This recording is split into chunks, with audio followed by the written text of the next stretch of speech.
Ce soir, nous allons continuer avec notre exhortation sur le combat. Et ce soir, vous pouvez noter comme titre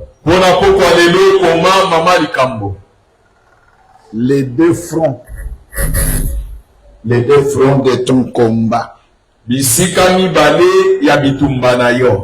Donc, ce combat-là, nous devons le combattre sur deux fronts.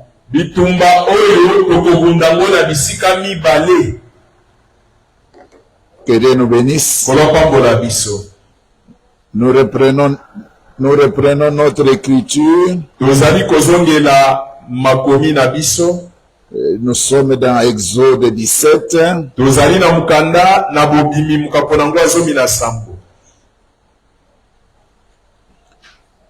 Le verset 8. On commence jusqu'au verset 14. Nous lisons au nom de Jésus-Christ. Amen. Amalek vint combattre Israël à Éphidim. Alors Moïse dit à Josué, choisis-nous des hommes, sors et combat Amalek. Ton âge me tiendrai sur le sommet de la colline, la verge de Dieu par ma main. Josué fit ce que lui avait dit Moïse pour combattre Amalek. Et Moïse, Aaron et Our montèrent au sommet de la colline.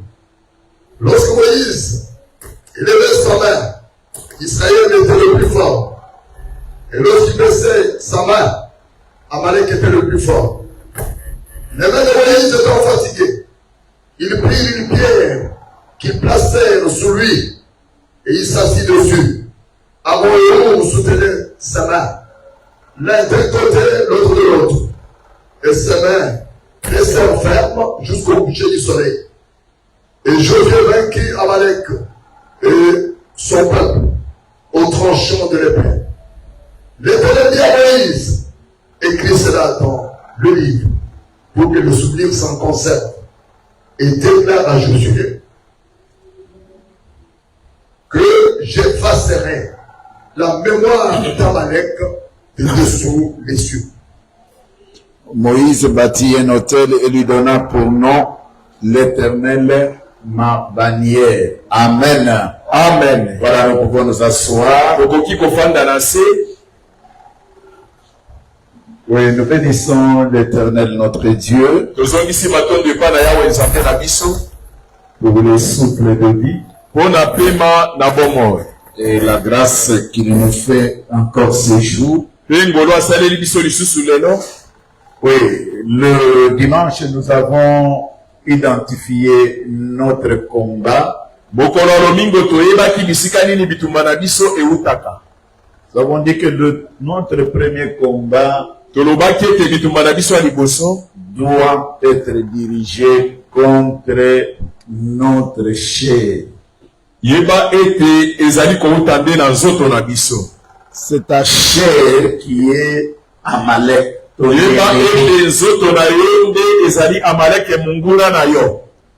Et c'est cette chair-là qui coalise avec les ennemis extérieurs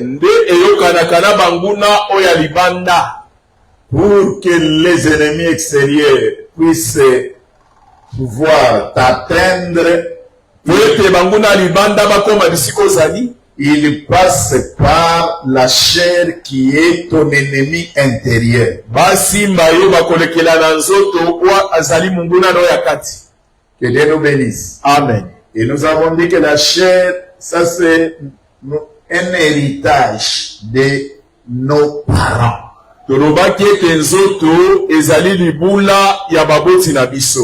Donc le combat de la chair, c'est le même combat qu'avaient vécu nos parents.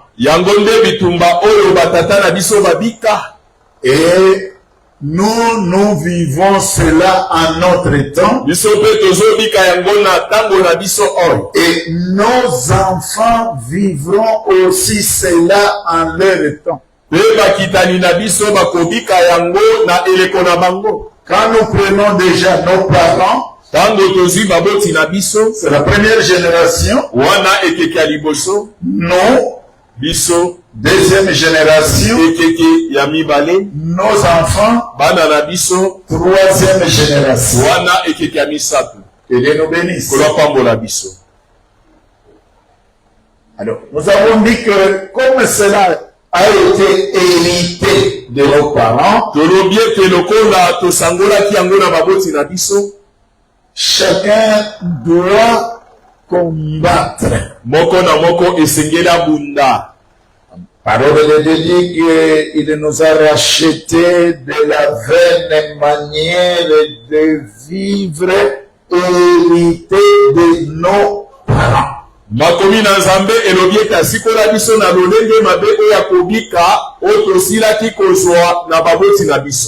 l'ombre, quand Amalek est venu attaquer Israël, nous avons montré que Amalek avec Israël, ils étaient des frères. Amalek, c'est le petit-fils d'Ésaü. Et les Moïse ici, ils descendent de Jacob. Et Dieu nous bénisse. C'est ainsi qu'il vient combattre. Ésaü vient combattre contre Jacob. C'est lui Jacob qui est devenu Israël. Amen. Amen. Donc, c'est là que dès que Moïse voit que Amalek est venu les combattre, Moïse a fait une recommandation à Josué. Il a dit à Josué, toi, tu vas recruter des hommes qui vont aller en guerre. Là, nous voyons la force physique. Tandis que moi, avec Aaron et Hur, nous irons à la montagne. Amen. Amen. Un groupe combat sur le l'autre combat dans la prière. Amen. Amen. Et comment le combat s'est fait? On nous dit que Moïse avait entre ses mains la verge. Amen. Amen. Il dit que je me tiendrai sur le sommet de la colline. La verge de Dieu dans ma main. Alors, quand il levait la main, donc signifie quand il soulevait la verge, Israël était plus fort. Quand il baissait la main, c'est Amalek qui devenait plus fort. Que Dieu nous bénisse. Pourquoi la prière de Moïse se concentre sur la verge? On ne dit pas ce que Moïse disait dans la prière. On nous montre seulement ce que Moïse faisait. Prière consistait à soulever la main dans laquelle il y avait la verge. Oh, quand nous lisons dans Esaïe 11, on est en train de nous parler de l'esprit de l'éternel Dieu. L'esprit de force, l'esprit de connaissance, l'esprit de sagesse, l'esprit d'intelligence. C'est là que dans le 4e verset, on nous dit il frappera les sols avec sa parole comme une verge. C'est que la verge symbolise l'autorité de la parole de Dieu. Amen. Amen. L'autorité de la parole de Dieu. Quand nous prions, nous prononçons les paroles. La Bible nous dit, ce n'est pas n'importe quelle parole. Ne multipliez pas inutilement les paroles. Quand nous prions, nous sommes en train de déclarer. Qu'est-ce que nous déclarons dans notre prière? Nous déclarons ce que dit la parole de Dieu. C'est que la prière consiste à déclarer la parole comme si c'est Dieu, ce que Dieu avait dit. Amen. Amen. Il dit, vous imposerez les mains aux malades. Vous chasserez les démons. C'est que quand nous prononçons cette parole-là, de chasser les démons, démons de ceci, sort. C'est ça la prière que nous faisons. Donc la prière ne consiste pas à raconter les histoires. C'est à proclamer, à déclarer. C'est que Dieu transite par notre bouche. C'est que la parole que nous sortons, ce n'est pas notre parole, mais c'est la parole de Dieu. Notre bouche n'est qu'un canal par lequel la parole de Dieu transite. Amen. Amen. Voilà le premier front de la prière.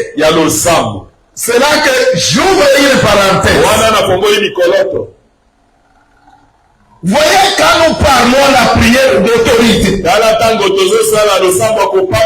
la prière d'autorité, on ne l'appelle pas prière d'autorité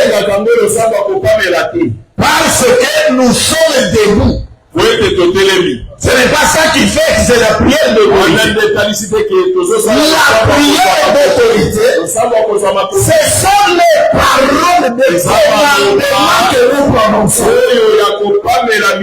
C'est ça l'autorité. L'exercice de l'autorité. L'autorité consiste à commander et à se faire obéir. Nous commandons quoi?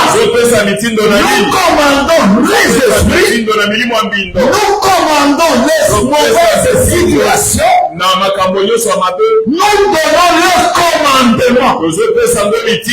Quand il y a eu tempête, et que le Seigneur était avec les disciples, le Seigneur est dormait.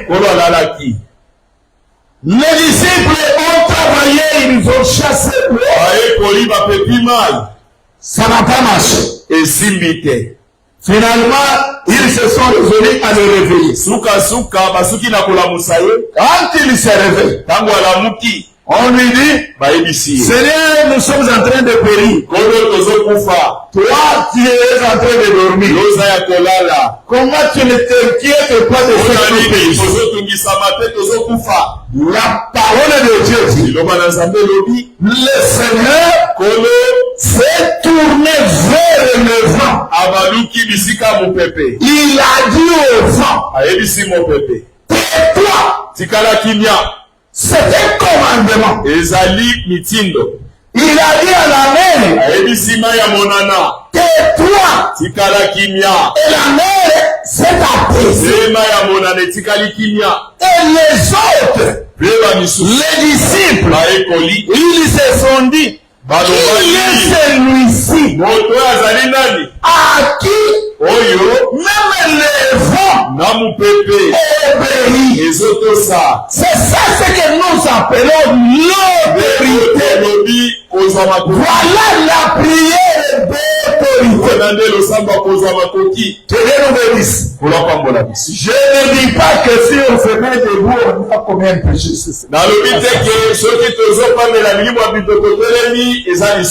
Je dis seulement que l'autorité ne réside pas dans le fait d'être debout. C'est pas si je me fais comprendre. L'autorité, ce sont les paroles que l'on prononce. Amen. Voilà. C'est comme ça. Donc, c'est ainsi que Moïse, sur la montagne, il lève la main. Donc, il soulève la verge. Amen. Oh, nous avons mis la verge selon la parole de Dieu. La verge représente l'autorité de la parole. Oh, Jésus-Christ, lui, c'est la parole faite chair. Amen. Ça, c'est la verge de symbole de la parole. La parole de l'autorité. Nous avons vu, pendant qu'il était sur la terre, la Bible dit, il commandait avec autorité. Donc, la verge qui était dans la main de Moïse symbolisait le Seigneur Jésus-Christ.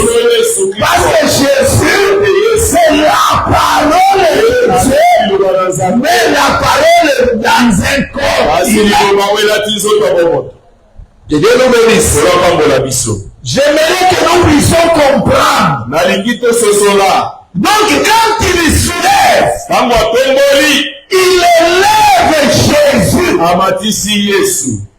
C'est lui, Jésus, qui est élevé au-dessus de toutes les dominations, au-dessus de toutes les puissances. C'est lui qui est élevé. Il dit, quand vous élèverez le Fils, vous saurez ce que Jésus. Amen. Donc, devant ce problème, ce combat-là, Moïse comprend que le nom qui est élevé élevé au-dessus de tous les combats. C'est le nom de Jésus-Christ. Et quand lui, Jésus est élevé, toutes les autres autorités doivent se prosterner. Amen. Amen. C'est pourquoi, dans un langage, des fois, tombola Yesu, sikoyo tolingi tombola kombo ya Yesu Christ.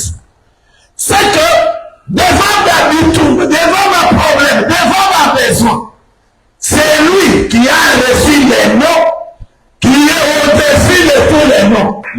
Afin que quand ces noms-là, nous les proclamons, tous les autres chez nous doivent réfléchir.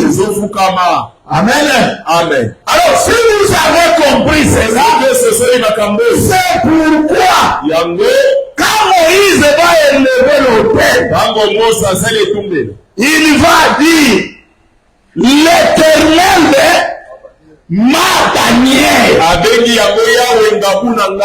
Amen. Amen. Bannière, nous vous avez expliqué, c'est comme un drapeau, le signe de souveraineté d'un État. Amen. Amen. Et pourquoi même les soldats, on les appelle, ce sont les hommes sous le drapeau. Donc Moïse dit que c'est l'Éternel qui est élevé. C'est l'Éternel qui est ma bannière. Parce que la main a été levée sur le trône. Je vais nous donner ça. Ça, c'est le premier front. Le front de la prière. Le deuxième front, il a dit, recrute les hommes qui vont aller combattre.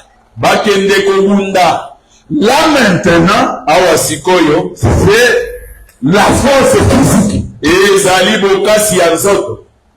Amen. Amen. Nous avons dit, dans Amalek, nous voyons la chair, avec toutes ces convoitises, cette chair-là, avec toutes les convoitises, avec tous les mauvais désirs, avec tous les mauvais sentiments. C'est ça qui constitue Amalek. Nous avons dit, tu peux être de nature colérique. La colère est liée à ta nature charnelle. Dans la prière, tu pries pour que cet état de choses change. Mais tu ne vas pas croiser les bras en disant que je laisse ma colère parce que je suis en train de prier. Il y a un moment aussi là. Il faut fournir le paix effort. Ce qui ont dit que colère les alliés taille à ma bête. C'est que nous autres aussi comme ça n'a capé maintenant effort. Il y a que on dit qu'à colère. Amen. Nous avons la prière et nous avons l'effort. Effort que tu déploies. Je vais vous donner un exemple. Nous sommes dans la parole de Dieu. L'apôtre Pierre Thomas Petelo nous dit ceci. à l'Obibo. Sa divine puissance Na bonzamele na nguya nous a tout donné. apesa biso nyonso. Tous ceux qui contribuent Nyonso ezali kosala à la vie na bomoi et à la piété. pe na kopetola. Il nous a tout donné Apesa biso nyonso dans sa divine puissance. na bonzamele ya nguya. Nous sommes censés posséder cela. Tobongi kozwa yango. Mais qu'est-ce que la parole nous recommande? Kasi liloba esengi biso nini? Pour notre part maintenant, Mpona oyo etali biso. Dieu nous a déjà donné toutes ces choses-là. Biloko nyonso ya malamu. À notre tour, Mpona mbala oyo ya biso. nous devons fournir tout notre effort. Esengeli tomisalisa na makasi na biso nyonso. C'est pourquoi faites tous vos efforts Yango bomisalisa na lolenge na bino nyonso. pour joindre Weke bobakisa à la fois na kondima la vertu. makambo ya malamu. Donc tu dois quand même t'efforcer. Esengeli omisalisa. Tu ne dois pas croiser les bras. Okanga maboko te. Cette chose-là, Eloko wana c'est une mauvaise chose. ezali eloko ya mabe. Quitte à toi, Sikoyo à côté de la prière, na mopanzi ya losambo tu joues maintenant l'effort bakisa komisalisa pour arriver à abandonner. po tokóma na kotika yango. Que Dieu nous bénisse. Ebapambola biso. Je donne un exemple. Napesi ndakisa. On est un alcoolique. Ozali moto amelaka masango zolanga. Alcoolique. Momeli masango. Tu connais bien que cet état-là, Oyebi ete lolenge wana ce n'est pas un bon état. ya milangwa eza ya malamu te. Tu pries, Osambeli Seigneur, kolo délivre-moi kangolanga de l'alcoolisme. na milangwa. Tu pries, tu cherches, Osambeli okili bilei. quitte à toi aussi, Esengeli de yose faire un effort komisalisa pour que Oui. quand tu vois l'alcool, que tu ne puisses pas aller toucher. basanga kokende kosimba te. Quand tu iras toucher l'alcool, Okoke kosimba tu masanga. crois que la prière va sortir à ce moment-là pour te dire comment tu viens de toucher à l'alcool. Mpona nini osimbi masanga moto? Amen. Amen. Donc là, Wana ça demande maintenant aussi ezosenga mpe l'effort komisalisa personnel, yo moko. l'effort de Komisalisa toute personne. ya moto nyonso. Que Dieu nous bénisse. Elopambola biso. Ndayo kogenda na kanda na koko beta mabe na ko atano zwinze tena ko beta kama na tanse. Ezui. Tu pries Nzambe kangolanga na kanda. Mais tu as même fait quand même un effort pour le Komisalisa.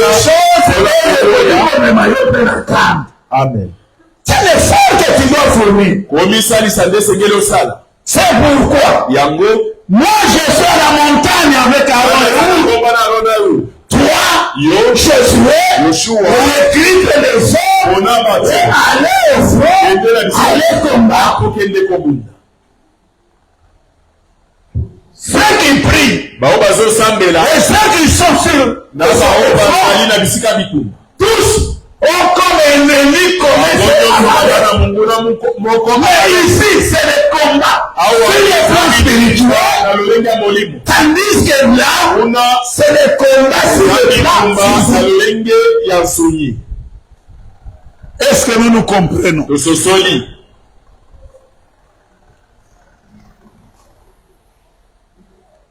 Quand vous allez lire Tango kotanga Ésaïe 11, Esaya zomi na moko. vous verrez qu'en descendant vers le verset 8, 9 et 10, Okomona na kokita na molongo ya mwambi pe ya zomi. Après avoir commencé par parler de la verge là-bas, vous verrez qu'en descendant, on va parler maintenant que l'Éternel sera votre bannière. Le drapeau n'est pas fait pour être placé sur la table. Le drapeau est fait pour flotter. C'est quand il flotte qu'il devient bannière. Quand il a élevé, il a dit que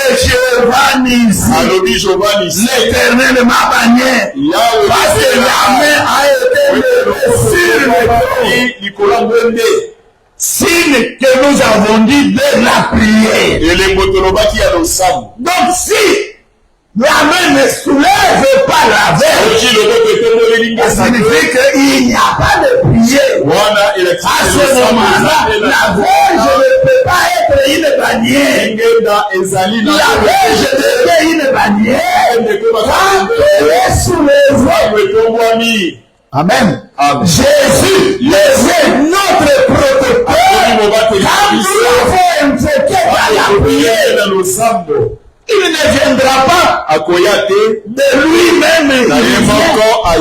Non, si nous l'invitons, il dit, je me tiens à la porte, je frappe. Si quelqu'un entend ma voix, et que lui, il ouvre, c'est à ce moment-là que j'entre.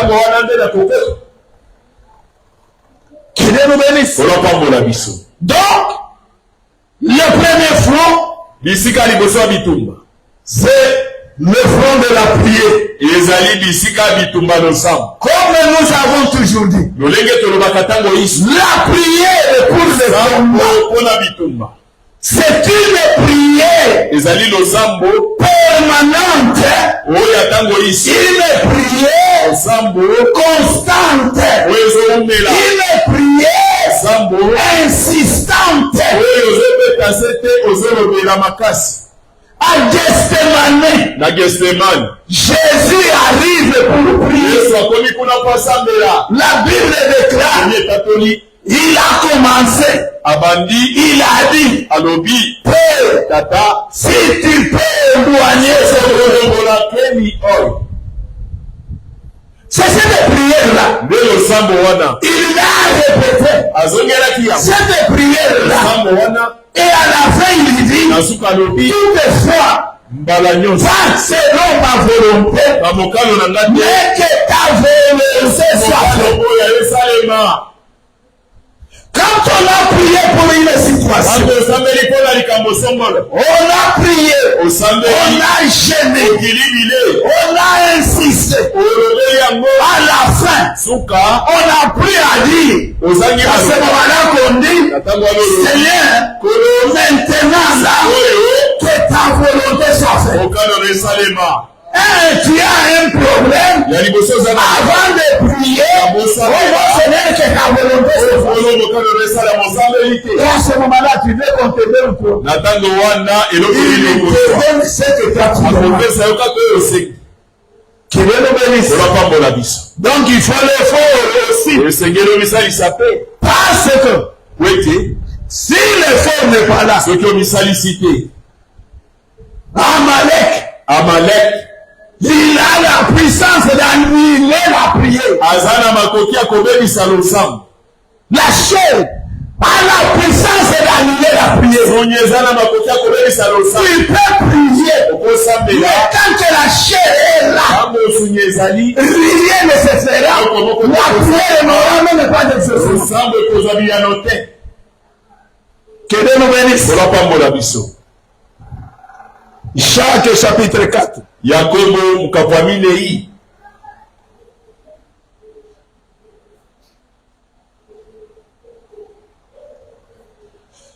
Ici, il combine les deux fronts.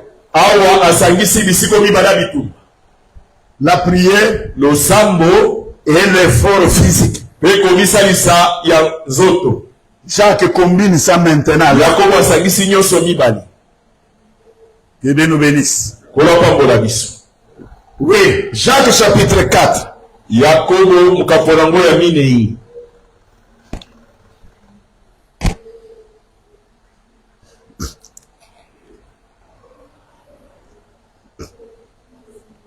D'où viennent les litres? Commencez par le premier verset. Banda na mulongo mukeya yambo. Amen. D'où viennent les luttes et d'où viennent les querelles parmi vous? N'est-ce pas de vos passions qui combattent dans vos membres? Amen. Hein? Amen. Là, nous sommes sur le front. Awa toza na kati ya esika bitumba ya nsoni. Quand vous entendez Tango ozoyoka deux personnes bato mibale qui peuvent être même membres de l'église, bakozala bato ya lingomba moko bazo vivre l'antagonisme, boyokani ezali bazo swan, c'est que parmi les deux ou bien tous les deux, na kati ya bao mibale to na bango nyonso ce sont des personnes animales. bazali bato nyama bato ya nzoto. Il n'y a pas un spirituel là-bas. Moto ya molimo kati na bango azati.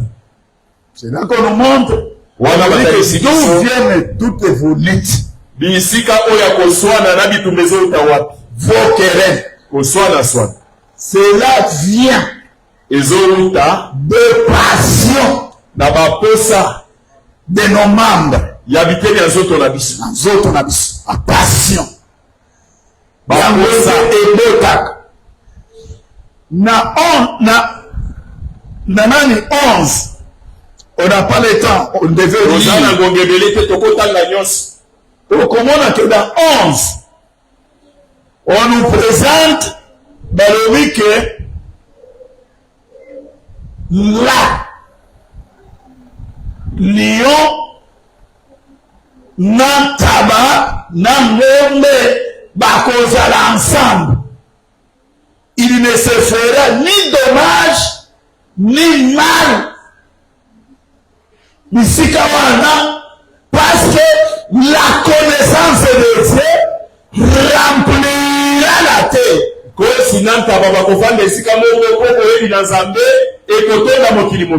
Alors on ne va pas trouver des conflits de guerre entre les méchants et les faibles. Alors dit que voilà mouké. Akozwa loboko atie na libulu ya nyoka akosua yete. Mwana moke akokonduire bête sauvage yolo ya kanza akokonduire ye dommage moko ekozala te, méchanceté ekozala te, maswali ekozala te. Amen. Là où Christ bisika nkolo et la bannière azali bendele Christ est élevé. olotombwami Kuna on ne va pas trouver d'habitu. Jacques alobi babitu banako swa eutakande na ba posa oyo ya mabe ezali na nzoto na biso. Amen. Amen. Deuxième verset il dit ulongwami balalobi. Là, on dit que ce sont vos passions là qui combattent.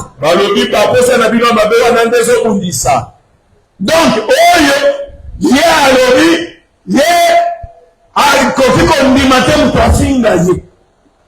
Wala nature na ye. Oyo pe afingiye. Oyo alobi ngai nakofi kondimangote. Passion na ye, il faut attaquer. Oyo pe afingi. Ezali nature ya mabe. Oyo ezali kati na ye nde ezotinda ya fingaka. C'est que les deux natures oyo pe akondima mafingi te. Mais tandis que mokiliso biso bakilisi ata mafingi yo Yesu Kristo notre maître a été injurié. Yesu mokonzi na biso bafinga ye makasi. Il n'a pas réagi. Azongisa te. C'est lui notre modèle. Yende ndakisa na biso. Mais biso passion. Na yesaka bino na kati d'église mokolo moko makofi etambola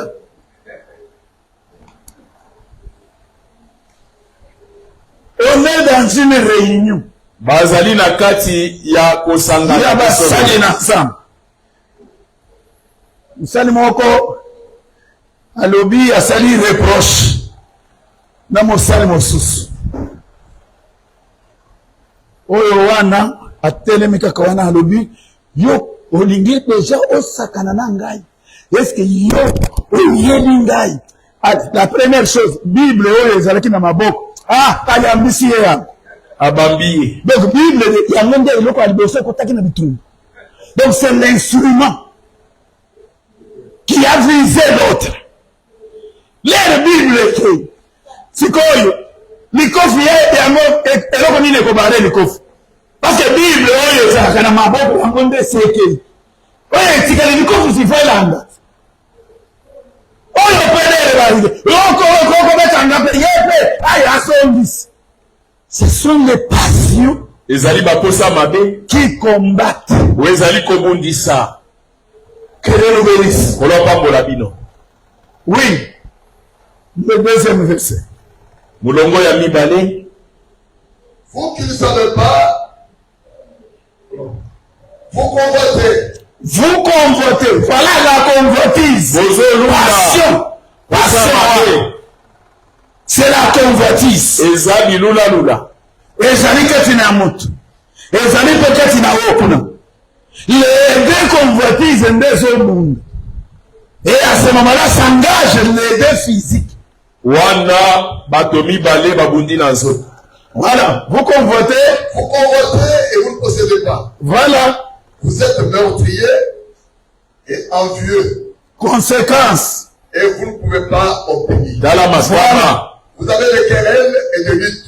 Voilà. Et vous ne possédez pas parce que vous ne demandez pas. Oui. Vous demandez. Oui. Et vous ne recevez pas. Oui. Parce que vous demandez mal. Oui, pourquoi? Dans le but de satisfaire vos passions. Dans le but de Amen, hein? Amen. Voilà. Suivons l'évolution. Tolanda olandi. Les deux fronts Bisika mibala bitum. du combat. Il dit, vous convoitez. Alobi bozolula. Omoni ndeko na eloko. Ote, yekutu. Rama, eloko ane bonga kinde na ngai. Ya komi ko sala boy. Ye ko na bis ngai, ngai, na zanaki. Mais Rosa, quel est le problème? Non, linga zui eloko. C'est pas là. Passion ezali kotoyo, convoitise kotoyo, etele. Eko aboutir na nini? Envie. Bilulela. Et meurtre elandi. Koboma. Obomiye pour que on récupère. Mwana abomi moboti pour que atikala na ndako. Aza l'héritier. Il convoite la maison de son père. Alulinda kwa tata na ye. Jusqu'à tuer. Il est devenu mobomi. Jusqu'à aller voler. Akeko iba. Eloko ya mutu. Et la Bible dit, Dieu, personnellement, vous ne pouvez pas obtenir. Yokozana makoki ya kozela. Qui kopesa yo eloko ti. Bilula. Ozo eloko parce que non, tu avais convoité. Bafuta yo loko na salaire. Tiens. Oko convoité. Qui on donne le kokufa, tu n'obtiendras jamais. Oyo appelle saka. Ezali nzambe. Amen. Au lieu de convoiter, Na bisiko lula. il faut kosenge pa ina nzambe. Samba kopesa. Yes. Oyo wana ezali ya moninga. Que Dieu nous bénisse. Amen. C'est ainsi que nous avons des problèmes aujourd'hui. Yango koswana na kobenda lezalelo. Oyo na oyo akonvoite mobali ya oyo. O mobali wana abongi na yete. Ye masitala ile. Abonga mobali wana abongi na yete. Bon, abongi na yete, abonga na yo. Lero yake ndike pana. Yango na kiyote. Amen. Amen. Vous ne pouvez pas obtenir. Bozana makokia kozwate. Vous avez des querelles. Bozana koswana. Vous avez des luttes. Bozo bundakati na bino. Là où il y a des querelles. Bisika koswana ezali. Zambe apambola kate. Amen. Le fruit de la justice. Buma ya bosembo. Est semé dans la paix. Elonami na kimia. Bisika zambe alonaka. Ezali bisika kimia ezali. Amen. Bisika bakelele kumaswana. Kobunda ezali. Zambe akoki kopesa te. Vous n'obtiendrez pas. Bokozelo kote. Soki aussi ezali kote pas dans zambe te. Yes. Amen. Amen. Donc tant que passion wana ezali na nzoto, Zambe akopesa yo eloko te. Osama B. Amen. Amen. Ah, on continue, on nous dit, Tozoko babalobi. et vous ne possédez pas. Là-bas, on a dit que vous ne tenez pas. Kuna balobi bokozwate. On est allé comme ça. Alors maintenant, c'est posséder. Ozana ngote. Donc, et comme il y a yo, une propriété, une possession. Et comme il y a yo, alors jamais, et côté comme il y a yo, que Dieu nous bénisse. Pambola biso. Parce que vous ne demandez pas. Wete bozo senga te. Parce que yo ozo semble la terre. Demande si c'est la prière. Kosenga ezalo sambo. Convoiter, ce n'est pas prier. Kolula eza kosambela te. Amen. Amen. Convoiter, ce n'est pas prier. Kolula eyali kosambela te. Prier, c'est demander à Sambe Dieu. ezali kosenga na yawe. Amen. Amen. Parce que vous ne demandez pas. Wete bozo senga te. Vous demandez Bozo senga. et vous ne recevez pas. Bozo zote. Quiconque demande reçoit. Onyoso azo senga azwaka. Mais yo semble yo sing. Mais tu ne reçois pas. Bozo zote. Pourquoi? Pona nini? Parce que Wete. vous demandez mal. Bozo senga mabe. Amen. Amen. Ozo senga mabe. Mabe yango ezali lolenge kani. Dans le but Na posa de satisfaire ya kosepelisa vos passions. ba posa no ya mabe wana. Amen. Amen.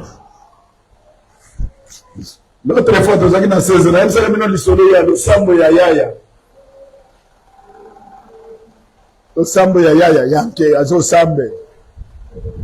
Alobi o kolo tala banda na bandi osambela yo bapeti bakomi osaka na ndanga Osalelo kote. mais avant bazalaki kopesa nga lozito yango wana nayebisi opesanga bakartier bayeba sikoyo Basanti. ke nazali nano nasila nano te nzambe apesa yo pour ke yo okende kodondwa nango Oprouvé.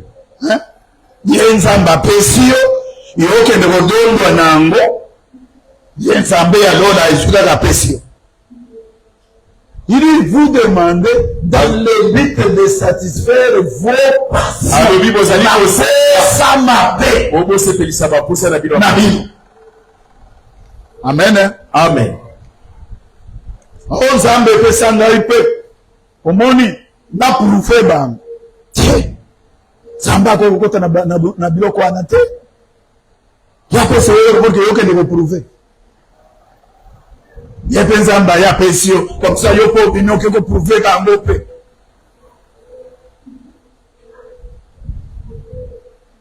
Si nous demandons Ce qui tozo senga, pourquoi nous demandons, pona nini tosengaka? si nous répondons à cette question, Ce qui to pona nini ozala besoin ya eloko wana? Pona nini? Soki ezali pona ba passion babo besoin oyo ya yo ya nzoto, Nzambe ne peut pas donner. Kolo kopesa yo te. Vous demandez mal. Bozo senga mabe. Amen. Amen. Donc vous voyez que tant que Amalek est là, Ce qui a malé Kazanan, la prière le sambo, n'a pas d'exaucement. et qu'on soit bien noté. Amen. Amen. La prière n'aura pas Le d'exaucement. sambo et qu'on soit bien noté. J'ai toujours dit, Dans le Bakatango ici, yo ozali nzambe asali yo grâce omonaka makambo mobali na yo aza mopagani abimi akei biyenga na ye nzambe alakisi yo makambo nyonso azosala kuna mobali awuti kaka kuna akomi na ndako Jean outi wapi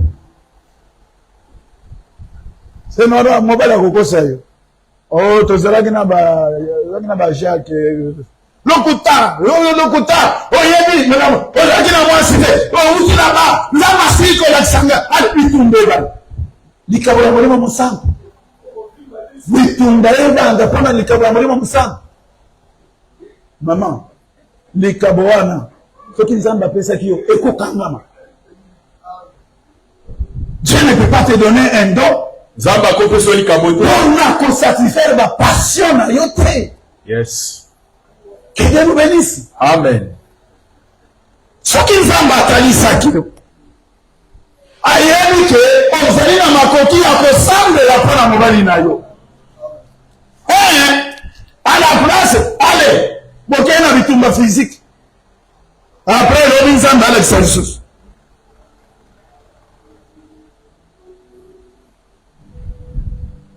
c'est ainsi que les dons de prophétie Yango ikaboko sakoli. baprofete mingi babungisa don ya prophétie à cause ya bapassion ya nzokola bango. Aposa mabe. Même quand Dieu n'a pas parlé, Atanza malobite. a fabriqué prophétie.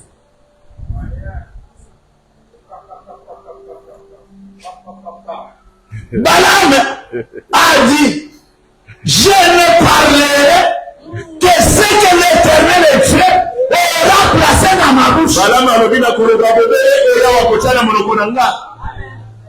Un prophète ne fabrique pas de prophétie. Mosa koli asala kabisa kolite oya. Comment fabriquer prophétie?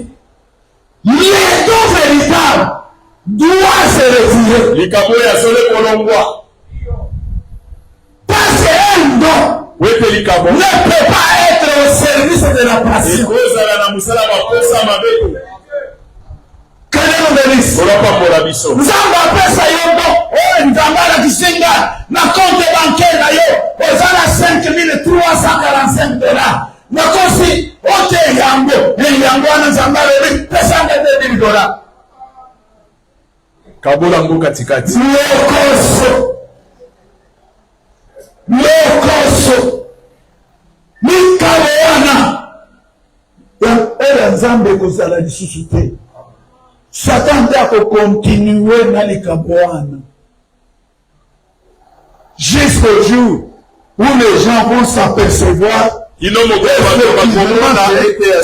ozalaka lisusu pembeni ya nzambe te koma mosika na nzambe. Yes. Passion ezoboma spirituel. Que Dieu nous bénisse. Amen. Voilà donc pourquoi nous avons deux frères. Le front spirituel mais le front physique aussi. Que Dieu nous bénisse. Bon, ngonga na biso ekei. Amen. Amen. Donc on continue ata mokolo na minei. Nous sommes sur deux fronts. Le combat doit se situer sur les deux fronts. Que Dieu nous bénisse.